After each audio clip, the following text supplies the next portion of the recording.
Today I will be doing this little painting, which was just gonna be this quick thing that I could squeeze in between my one photo and 4 medium series, but I ended up hitting a few speed bumps along the way, and this tiny little painting took me a week to finish.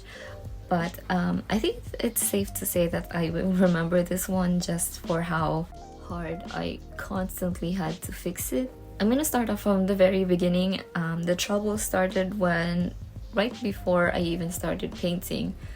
This sketch, just this pencil stage and me figuring out how to really place her, took me a really long time to plan and just do the actual sketch for. So I don't know if along the way you'll see to the left of my sketchbook I'll also have one of my failed attempts to finish the sketch and didn't work. But I knew right away that this photo was gonna be really challenging. I actually saved this one for I was actually planning on saving this one for the future when I feel like I'm there and I'm ready to paint it, or if I have the skills and experience to even execute it.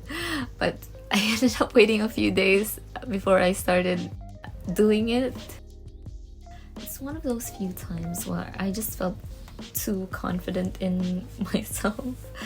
So I just did it, and this is gonna be something that I could paint for a while into the future.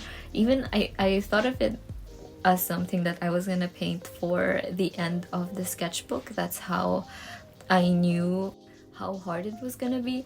And the first thing is that how she's posed. So she's facing her right, which is for some reason really hard for me to draw. I always paint people in their profiles when they're facing their left.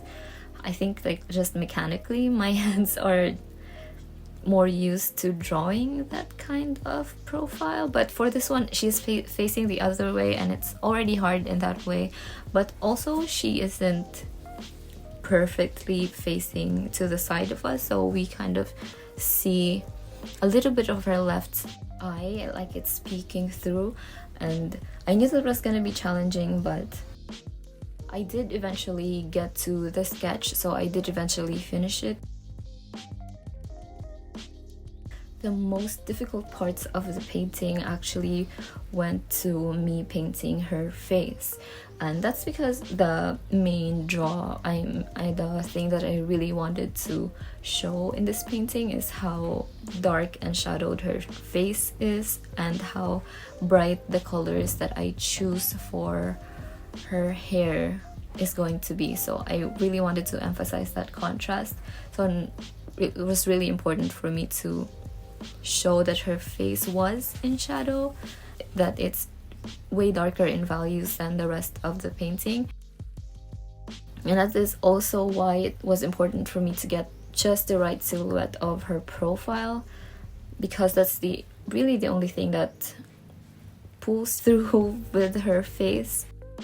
But I really had a hard time painting it, or even choosing the colors to paint it with. Usually when I mix my skin tones, I either use ivory black or Prussian blue to bring down the saturation of my reds and yellows. But on this one I've kind of used both.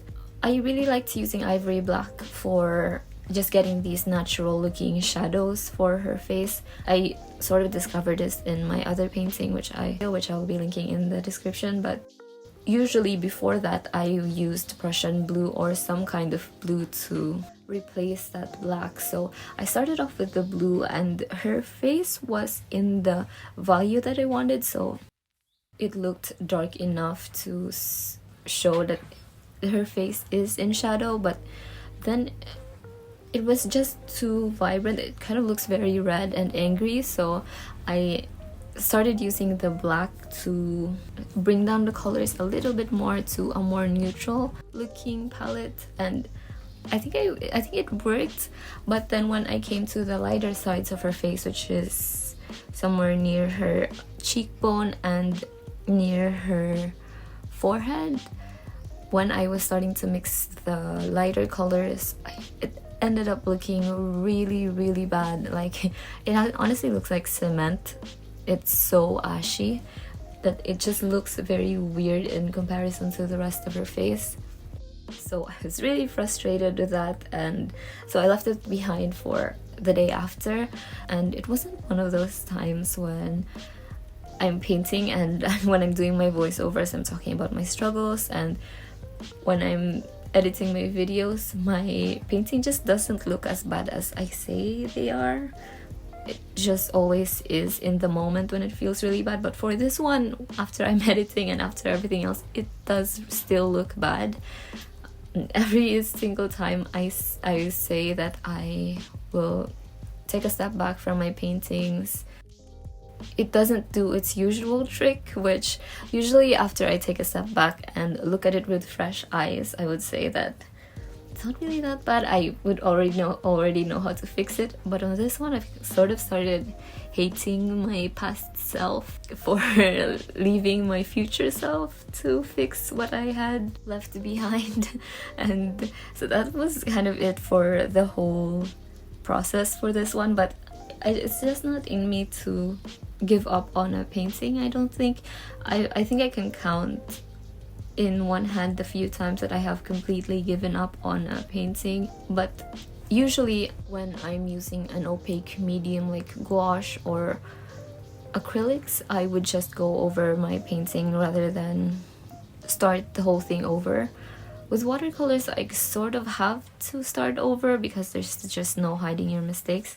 But for gouache, I don't like to leave things behind and just start over. So for this one, I just sat down and sort of felt like it was my job to finish it. So that's what I did. And I did get her face to look like the hues that I wanted. So it looks like it's completely balanced between being saturated enough, but also looks like the colors aren't too vibrant. So then I felt like I could move on to the rest of the painting. But after I did that, especially because right next to her face I'm using completely just black paint, I'm using the ivory black to make the shadowed parts of her hair be very, very dark. Because of that, it sort of made her face look not really as dark as I wanted in comparison. So I had to go over that again. It was really nerve-wracking, especially when you feel like you're finally in the right place with one thing, like with the colors, but you're not really in the right place with the values. So it feels like the colors are right, I just don't think that they're dark enough. So it's really nerve-wracking to fix that, especially with gouache, when you sort of want to use more loose paint to glaze over the painting that you already had, but you can't do that because you would move with those layers. Every time I would do this, and I did this a few times throughout the rest of the painting, I always feel like I wish I was doing this with oil paints, because glazing with oil paints is such a great experience. And even with acrylics, because just those two mediums don't really reactivate once they're dry. But for this one, I really had to be extremely careful.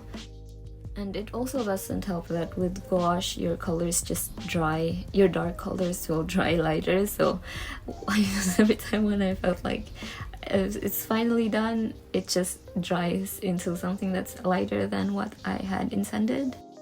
So I had to do that a few times, but when it came to doing the rest of the painting, I was really having so much fun, and especially with doing the hair, because even before I started doing the painting, when I looked at the reference photo, my initial thought was that it's going to be really fun to paint those hair strands with a very pointy round brush, just because I think it would fit really well with those sharp looking details for the hair, and I really enjoyed that part. And even with the rest of the background, I think these plants are called water lilies.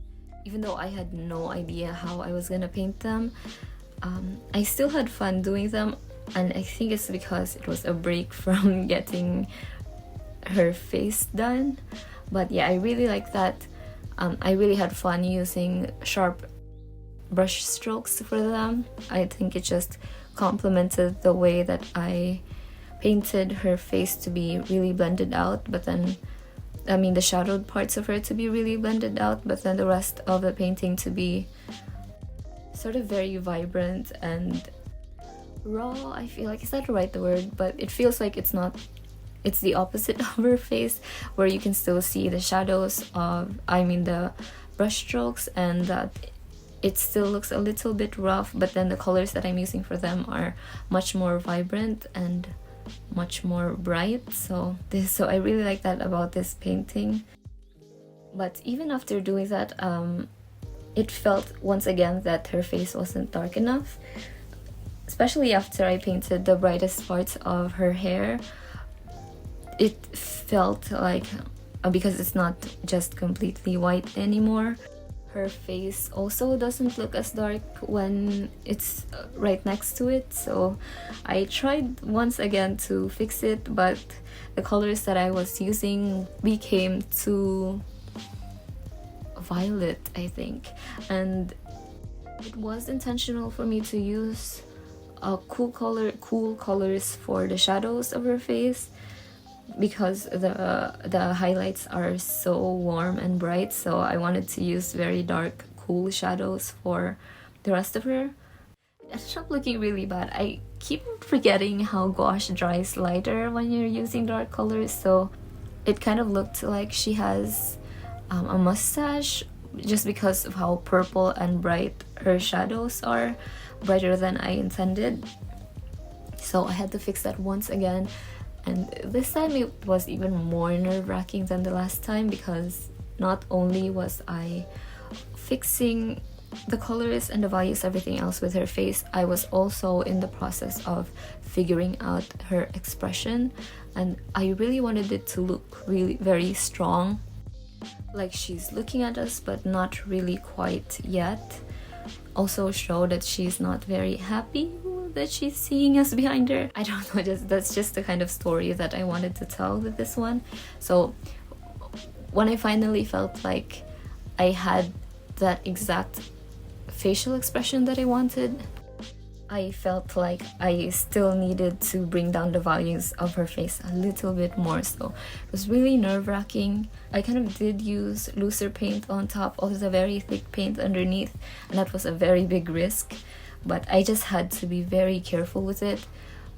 I sort of made sure that my paint was very loose, but the brush strokes that I'm doing is not very hard, so I'm just carefully laying on those colors on top of those dried layers, and I'm not scraping onto them, I'm not brushing them.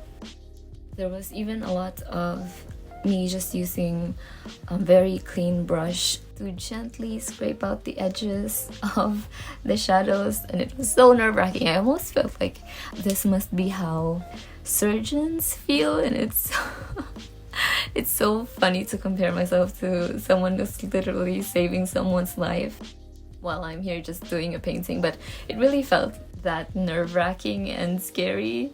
But yeah, I did pull through, and I can't believe that I'm gonna say this because it's been a week since I started this painting, and I also did have to stop for a couple of days because we evacuated to get away from the storm, and it felt like I was coming back to a painting that I didn't like. But after I did finally get the right values and colors for her face, it felt like I was really pumped. Like, it felt like I was finally somewhere with this painting that I really liked. I was enjoying myself, and especially since her hair and the background is something that I really enjoyed, so it was just a fun process right where I'm ending this painting. So I had such a good time, especially when I started doing the white, adding more white to her shirt. I think it made her face look darker, that there are very white parts of the painting, so I really like how it did that. But that is it for this one. Finally, thank you everyone for watching, and I will be seeing you again soon.